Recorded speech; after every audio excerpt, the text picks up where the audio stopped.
Accurate? Yes, sir. And tell me about those conversations, what those lawyers instructed you to do on Mr. Chapit's visit to Libya.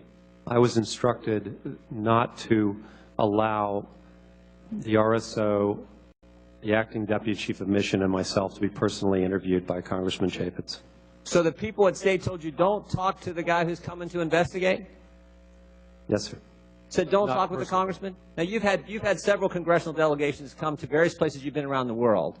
Has that ever happened where lawyers get on the phone to you prior to a congressional delegation coming to investigate a time when we've had 4 Americans lose their lives? Have you ever had anyone tell you, don't talk with the people from Congress coming to find out what took place? Never. Never. And you've had dozens and dozens of congressional delegations that you've been a part of? Yes, sir.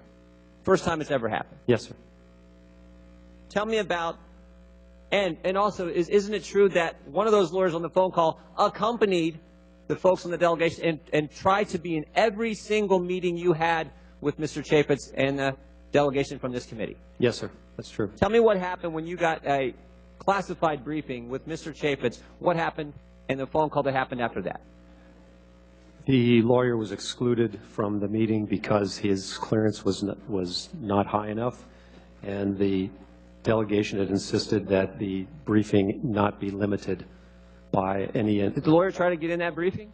He tried, yes, but the annex chief and would not allow it because the briefing needed to be at the appropriate level of clearance. And you had a subsequent conversation after this classified briefing that the lawyer was not allowed to be in, with you and Mr. Chapitz and others on that delegation. And you had another conversation on the phone with Cheryl Mills. Tell me, who is Cheryl Mills? She was counselor for the Department of State and chief of staff to Secretary Clinton.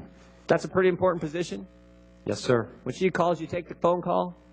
Immediately. Yeah, she's the fixer for the Secretary of State. She is as close as you can get to Secretary Clinton. Is that accurate? Yes, sir. And tell me about that phone call you had with Cheryl Mills. A phone call from that person is, generally speaking, not considered to be good news. And what did she have to say to you?